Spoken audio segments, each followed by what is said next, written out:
Hello guys. तो हम last time हमने देखा था वर्नर थ्योरी को एक्सप्लेन किया, उसके पोस्टुलेट को एक्सप्लेन किया, उसकी एग्जांपल देखी और उसकी आगे फर्दर एप्लीकेशन भी देखी। तो अब हम अगला जो हमारा टॉपिक है हम डिस्क्राइब करेंगे लिगेंड को, उनकी टाइप्स को, और ये कैसे मतलब इनका क्या काम है, इनका कोऑर्डिनेशन केमिस्ट्री के अंदर क्या रोल है, इन सब चीज़ों को हम देखेंगे। तो सबसे पहले हम बात करते हैं कि लिगेंड होते क्या हैं। तो लिगेंड क्या होते हैं? लिगेंड ऐसी स्पीशी है जो सेंट्रल मेटल एटम के साथ जाके अटैच होती है और उसको अपने लोन पेयर डोनेट कर देती है। तो इससे जो है कोऑर्डिनेट कोवेलेंट बॉन्ड इनके दरमियान बन जाता है। तो ligand a species which attaches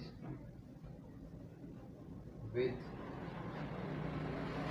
central metal atom and donates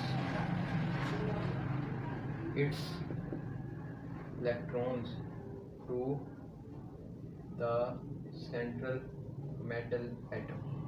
तो एक ऐसी स्पीशी जो सेंट्रल मेटल एटम के साथ जाके अटैच होती है और उसको अपने लोन पे डोनेट कर देती है, उसको हम क्या कहते हैं? उसको हम लिगेंड कहते हैं। तो लिगेंड हमारे पास मुख्तलिफ इकसाम के होते हैं और इनकी मुख्तलिफ फंक्शन आगे उनकी मुख्तलिफ प्रॉपर्टीज़ हैं, तो हम इनको डिस्कस करते हैं। तो लिगेंड की हमारे पास अगर मैं टाइप्स की बात करूँ तो टाइप्स इसकी 3 तरह की टाइप्स हैं मेन, 1 2 3। तो फर्स्ट टाइप में अगर बात करें तो ये है स्ट्रॉन्ग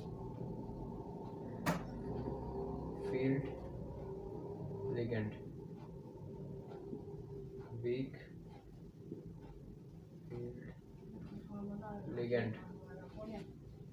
एवरेज फील्ड लिगेंड। तो ये हमारे पास 3 टाइप हैं लिगेंड की, 3 टाइप है हमारे पास। तो वो कौन कौन सी हैं? Strong field ligand, weak field ligand and average field ligand. तो इन तीनों टाइप्स की डिफरेंट प्रॉपर्टीज़ है, तो हम उनको 1 बाय 1 डिस्कस करेंगे, तो आपको क्लियर होगा कि ये क्या कर रही हैं। तो सबसे पहले हम बात कर लेते हैं स्ट्रॉन्ग फील्ड लिगेंड की, ये क्या होता है, इसकी प्रॉपर्टीज़ क्या हैं। उसके बाद हम इसका बाकी 2 प्रॉपर्टीज़ के साथ दो टाइप्स के साथ कंपेयर करेंगे। तो स्ट्रॉन्ग फील्ड लिगेंड सबसे पहले हमारे पास आ गया strong field ligand. Strong field ligand क्या है? एक ऐसा लिगेंड जो इलेक्ट्रॉन को बहुत इजीली डोनेट करने की कैपेबिलिटी रखता है, सलाहियत रखता है, वो है हमारे पास स्ट्रॉन्ग फील्ड लिगेंड। तो ये है गुड डोनर ऑफ इलेक्ट्रॉन। तो ये इजीली इलेक्ट्रॉन को डोनेट कर सकता है, इसलिए हम इसको कहते हैं गुड डोनर ऑफ इलेक्ट्रॉन। तो ये इजीली इलेक्ट्रॉन को डोनेट कर देगा सेंट्रल मैटर एटम को, और वो भी उसके एम्प्टी ऑर्बिटल्स के अंदर। तो दूसरी बात अगर हम करें इसके अंदर, तो वो है इसकी कि ये pair up electrons in CMA, यानी कि यह जब जाके सेंट्रल मैटर एटम के अंदर इलेक्ट्रॉन्स को डोनेट करता है, जो सेंट्रल मैटर एटम के अंदर अगर अनपेयर्ड इलेक्ट्रॉन पड़े हैं तो उनको ये क्या करता है, उनको ये पेयर अप कर देता है, उनको कंबाइन कर देता है, और फिर जो एम्प्टी स्पेसेस बचती हैं उनको जाकर फिल करता है, इसकी ज्योमेट्री से चेंज हो जाती है। तो इसको मैं आगे एग्जांपल देके समझाता हूँ आपको, फिर इसको ज़्यादा अच्छी तरीके से समझ आएगी आपको। उसके बाद इसकी एग्जांपल्स अगर देख लें तो ये कौन कौन से होते हैं, तो ये मोस्टली हमारे पास होते हैं कुछ सियानाइड टाइप, उसके बाद कार्बन मोनोऑक्साइड, उसके बाद नहीं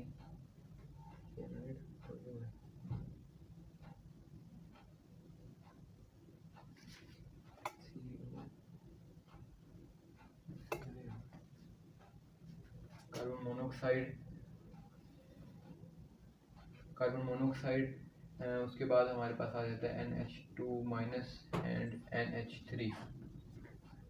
इस तरह की हमारे पास इसकी कुछ एग्जांपल आ जाती हैं। तो इसकी नेक्स्ट टाइप की अगर हम बात करें तो उसके अंदर आ जाता है हमारे पास वीक एवरेज फील्ड लिगेंड आ जाता है। उससे पहले एवरेज फील्ड लिगेंड, उसके बाद हम अगली टाइप की बात करेंगे। तो एवरेज फील्ड लिगेंड के अंदर क्या हो रहा है हमारे पास? एवरेज फील्ड लिगेंड, तो ये क्या है कि ये एवरेज इनके नाम से पता चल रहा है कि ये एवरेज डोनर ऑफ इलेक्ट्रॉन्स है, यानी कि ये एवरेज तौर पे डोनेट करते हैं। ये करते भी हैं और नहीं भी करते, मुख्तलिफ केस के अंदर। तो ये है एवरेज डोनर ऑफ इलेक्ट्रॉन्स। तो ये एवरेज डोनर है इलेक्ट्रॉन को एवरेजली डोनेट करते हैं और नहीं भी करते। तो उसके अंदर इसके बाद इसकी दूसरी अगर प्रॉपर्टी देखें तो वो क्या है कि ये behave both as strong and weak और स्ट्रॉन्ग दोनों फील्ड लिगेंड के तौर पे ये बिहेव कर सकते हैं जब इनको ज़रूरत पड़ती है या हमें ज़रूरत पड़ती है कि ये स्ट्रॉन्ग फील्ड लिगेंड के तौर पे बिहेव करते हैं, हमें स्ट्रॉन्ग फील्ड लिगेंड के तौर पे बिहेव कर सकते हैं और वीक के तौर पे भी। इसके बाद इसकी अगर हम एग्जांपल देखें, एग्जांपल के अंदर बहुत सी एग्जांपल है इसकी, अगर ले लें इसके अंदर तो वाटर आ जाता है इसके अंदर, उसके बाद थायोसियानाइड और अमोनिया मैंने उसमें भी लिखा था, इसके अंदर भी आ गया दोबारा से। तो एवरेज फील्ड लिगेंड भी है, तो ये सर्टेन मेटल्स हैं, चंद हैं, उनके साथ ये स्ट्रॉन्ग फील्ड लिगेंड के तौर पे बिहेव कर रहा था, वरना ये भी एक जो एवरेज फील्ड लिगेंड इनकी कैटेगरी के अंदर शामिल हो जाता है। तो अगली हम टाइप की अगर बात करें तो वो है हमारे पास weak field ligand. Weak field ligand को हम एक्सप्लेन करते हैं। तो third type is weak field ligand. Weak field ligand के नाम से पता चल रहा है। तो ये क्या करते हैं, ये these are the poor donors of electron. तो ये इलेक्ट्रॉन को बहुत पुअरली तौर पे डोनेट करते हैं, यानी कि इलेक्ट्रॉन को अपने पास रखने की इनकी कैपेबिलिटी ज़्यादा होती है। तो ये पुअर डोनर ऑफ इलेक्ट्रॉन्स। तो ये क्या है, ये पुअर डोनर ऑफ इलेक्ट्रॉन्स है। तो ये इलेक्ट्रॉन को बहुत कम डोनेट करते हैं, पुअरली डोनेट करते हैं। उसके बाद हम इसकी बात करें, अगर इसके अंदर क्या होता है कि इट डज नॉट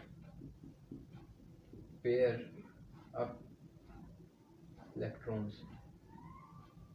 क्या कह रहा है कि ये इलेक्ट्रॉन को पेयर अप नहीं करते, यानी कि ये जब कोई सेंटर मेटल एटम पड़ा उसके अंदर अनपेयर्ड इलेक्ट्रॉन पड़े हैं तो ये जाएंगे जाके अनपेयर्ड इलेक्ट्रॉन को कुछ नहीं करेंगे, उनसे आगे जो खाली ऑर्बिटल्स हैं उनमें जाके अपने इलेक्ट्रॉन डोनेट कर देंगे।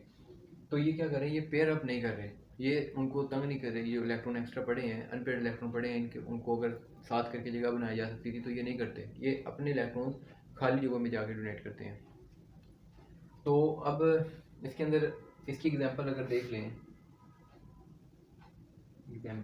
इसकी एग्जांपल में आ जाती है हमारे पास तमाम किस्म के हैलाइड आ जाते हैं, F minus Cl minus Br minus, उसके बाद I माइनस, मतलब कि ये सारे हमारे पास हैलाइड आ जाते हैं। उसके बाद SCN भी आ जाता है, इसके अंदर एवरेज फील्ड लिगेंड के अंदर भी आया था, इसके अंदर भी दोबारा आ जाता है। तो इस तरह के मुख्तलिफ किस्म के कंपाउंड हैं, ये सब के सब वीक इलेक्ट्रॉन पेयर डोनेट करते हैं, वीक फील्ड लिगेंड के तौर पे एक्ट करते हैं। तो अब इस सारी स्टोरी के अंदर हुआ क्या है कि ये मुख्तलिफ लिगेंड्स हैं, ये इनको अगर हम एक एग्जांपल के तौर पे समझें तो शायद हमें इससे ज़्यादा अच्छी तरह समझ आ जाए इसकी कि ये क्या कर रहे हैं। तो फ़र्ज़ करें हमारे पास एक मेटल एटम है, जैसे कि निकल की एग्जांपल ले लें, निकल 28 का एटॉमिक नंबर है। तो इसकी इलेक्ट्रॉनिक कॉन्फ़िगरेशन लिखे 1s2 2s2 2p6 3s2 3p6 4s2 and उसके बाद आ जाएगा 2 4 10 18 20 और 8 3d8। अब ये 3d8 जो d का ऑर्बिटल है ये एंड पे गया हुआ है। इस d के ऑर्बिटल को हम अगर इस तरफ ले आएँ, इस तरफ लेके आ जाएं अपनी तरफ, तो अब इसको मतलब रीअरेंज कर लें। अगर इसको रीअरेंज कर लें तो क्या होगा, निकल 28 इक्वल टू 1s2 2s2। अगर मैं इस सब को, या अपने वैसे इलेक्ट्रॉनिक कॉन्फ़िगरेशन आपको आनी चाहिए, तो इसके अंदर 18 तक, अगर ये इधर तक देखें ना आप कि इधर तक 3p6 तक, तो ये 18 इलेक्ट्रॉन बन रहे हैं। 18 इलेक्ट्रॉन की जगह पे हम सीधा आर्गॉन लिख देते हैं जिसका एटॉमिक नंबर 18 है। तो यानी कि 18 तो अपने इधर पूरे हो गए। उसके बाद इन्हीं को रीअरेंज करना था हमने, इसको और इसको रीअरेंज करना है। तो हम क्या करेंगे अब 3d8 एंड 4s2। अब फर्ज करें हमारे पास इसके ऊपर +3 चार्ज था। सपोज कर लिया हमने कि हमारे पास Ni+3 है, तो यानी कि 25 हो जाएगा ये हमारे पास। तो ये आर्गॉन के दोबारा से 18 पूरे। अब बात करनी है, आप निकालेंगे कैसे, 2 इधर से निकल जाएंगे, एक इधर से निकल जाएगा, यानी कि 3d7 बच जाएगा हमारे पास। 3d7 and 4s0 and 4p0। तो अब हमारे पास अब इसके अंदर डिफरेंट केसेस आएंगे, तो हम इस स्ट्रक्चर को ध्यान में रख लें। अब हम इस स्ट्रक्चर को एक्सप्लेन करेंगे फर्दर, आगे खोल के लिखेंगे ताकि इसकी अच्छे से समझ आए आपको। तो अब इस स्ट्रक्चर को खोल के लिख लेते हैं एक बार। तो 3d7 एंड 4s0 4p0। तो हमारे पास है 3d7 4s0 एंड 4p0, ये हमारे पास है। तो अब हम इसको अगर लिखें तो डी के हमारे पास कितने ऑर्बिटल होते हैं आपको पता होना चाहिए, 5 ऑर्बिटल होते हैं, 1 2 3 4 और 5। उसके बाद हमारे पास एस का 1 और उसके बाद पी के 3 आ जाते हैं। तो ये हमारे पास हमने ऑर्बिटल लिख ली। अब इसको अगर नाम दे दें 3d 4s 4p। तो अब अगर निकल 4 अभी मैं वो एक्सप्लेन कर देता हूँ, पहले इसके ऑर्बिटल्स को पहले फिल कर लेते हैं। तो डी के 7 इलेक्ट्रॉन अगर इसमें पुट करें, ये हंट रूल के मुताबिक पहले सिंगल सिंगल ऑर्बिटल में फिट होंगे, उसके बाद उसकी पेयरिंग स्टार्ट होगी। तो ये 1 2 3 4 5 6 एंड 7, तो हमारे पास 3 अनपेयर्ड इलेक्ट्रॉन बच गए हैं। अब होगा क्या, अब हमारे पास डिफरेंट 3 तरह के लिगेंड आएंगे। तो अब हमारे पास फर्ज करें कि हमारे पास जो कम्प्लेक्स था वो था NiCl4 एंड ये ओवरऑल था 3 माइनस, तो इधर आ गया 3 प्लस। फर्ज करें ये कम्प्लेक्स था। तो Cl मैंने अभी आपको टाइप्स में बताया था कि ये है एक वीक फील्ड लिगेंड। तो ये है एक वीक फील्ड लिगेंड, क्लोराइड एक वीक फील्ड लिगेंड है। तो ये क्या करेगा, ये पेयरिंग नहीं करेगा। तो ये अपने 4 इलेक्ट्रॉन जो इसने 4 लोन पेयर डोनेट करने, वो कैसे करेगा, ये ऐसे करेगा कि 4s 4p, ये 1 2 3 4, तो ये इधर करेगा Cl Cl Cl Cl। इस तरह इसने अपने 4 इलेक्ट्रॉन पेयर आगे जाके डोनेट किए, पीछे डोनेट नहीं किए। तो इसके अंदर पीछे हमारे पास अनपेयर्ड इलेक्ट्रॉन बच गए और आगे इसने कर दी। तो इसकी ज्योमेट्री इधर से बनती है sp3, s का 1 और p के 3 ऑर्बिटल मिलके sp3 हाइब्रिडाइजेशन कर रहे हैं। तो इस तरह इसकी ज्योमेट्री बन गई। इधर से ये बन गया टेट्राहेड्रल हमारे पास। अब मसला क्या है कि ये अब देखो कितना इंपॉर्टेंट रोल प्ले कर रहे हैं लिगेंड के। ये ज्योमेट्री में पार्टिसिपेट करेंगे, ज्योमेट्री कैसी होगी। अब इसी की जगह पे अगर मैं इसको कर दूं Ni एंड इसको मैं अगर चेंज कर दूं CN4, सियानाइड अगर इसकी जगह पे आ जाए तो क्या होगा, तो ये वीक से बन जाएगा अब स्ट्रॉन्ग फील्ड लिगेंड। अब स्ट्रॉन्ग फील्ड लिगेंड का मैंने आपको पहले बताया था कि ये पेयरिंग करेगा। जब ये आता है तो ये मेटल इलेक्ट्रॉन की पेयरिंग कर देता है, उसके बाद ये आगे काम करता है। तो अब इधर क्या होगा, अब इधर ये पेयरिंग करेगा, ये एक इलेक्ट्रॉन उठ के इधर आ जाएगा और ये एक इलेक्ट्रॉन ऐसे का ऐसे बचेगा। तो अब क्या होगा, हमारे पास इसका जो नया स्ट्रक्चर बनना चाहिए 3D का जो नया स्ट्रक्चर बनता है वो क्या बनेगा, इसको मैं अगर डायरेक्ट इधर लिख दूँ तो वो बनेगा 3D में कि ये इलेक्ट्रॉन इधर से उठ के इधर आ गया। ठीक है, अब ये इलेक्ट्रॉन इधर से उठ के इधर आ गया तो इधर एक एम्प्टी ऑर्बिटल बच गया। अब ये एक इलेक्ट्रॉन लोन पेयर इसके अंदर इलेक्ट्रॉन है तो वो अब कहीं भी नहीं जा सकता। तो इसको अब हम इसके अंदर एक तो फिल करने से रहे तो हम इसको छोड़ देंगे ऐसे ही। तो अब ये वाले 2 इलेक्ट्रॉन्स क्लोराइड इस जगह पे डोनेट करने की बजाय डी के अंदर डोनेट करेगा। तो क्लोराइड अब ये क्लोराइड से CN बन गए सारे, CN इस तरह करके इन्होंने इधर डोनेट कर दिया। अब हमारे पास जो हाइब्रिडाइजेशन है इसकी ज्योमेट्री की बात करें तो क्या बनेगी, अब डी का एक ऑर्बिटल यूज हो रहा है, एस का 1 और पी के 2, यानी कि DsP2 हमारे पास हाइब्रिडाइजेशन आ रही है। और ये इससे इसकी ज्योमेट्री क्या बन रही है, इसकी ज्योमेट्री बन रही है हमारे पास स्क्वायर प्लेनर। तो स्क्वायर प्लेनर ज्योमेट्री बन गई है हमारे पास। तो ये इससे इतना बड़ा फ़र्क आ रहा है कि हमारे पास जो ज्योमेट्री है वो टोटली चेंज हो जाती है। अगर हम लिगेंड जो फील्ड लिगेंड जो यूज़ कर रहे हैं वो स्ट्रॉन्ग फील्ड हो या वीक फील्ड हो, तो ये इस तरह एक दूसरे को चेंज कर रहे हैं। और एक और बात इसमें मैं ऐड करता चलूँ कि अगर किसी चीज़ की जो है, किसी लिगेंड की इलेक्ट्रोनेगेटिविटी की वैल्यू ज़्यादा होगी, किसी लिगेंड की जो इलेक्ट्रोनेगेटिविटी की वैल्यू इन्वर्सली प्रोपोर्शनल होती है उसकी इलेक्ट्रॉन डोनेटिंग कैपेसिटी के।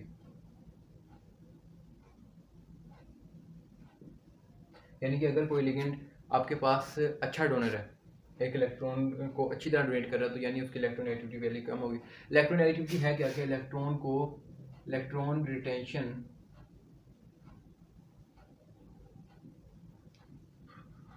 कैपेसिटी है कि कोई भी एटम है वो इलेक्ट्रॉन को अपने पास कैसे कितने अच्छे तरीके से रख सकता है, कितने अच्छी तरह से उसको होल्ड कर सकता है।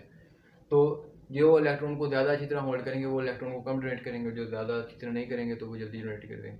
इसी तरह ये हमारे strong and week field ligand base कर रहे होते हैं। तो ये हमारा टॉपिक था अगर आपको कोई क्वेश्चन हो इसके अंदर तो आप पूछ सकते हैं कमेंट के अंदर, और अगर आपको समझ आइए तो इसको लाइक करें।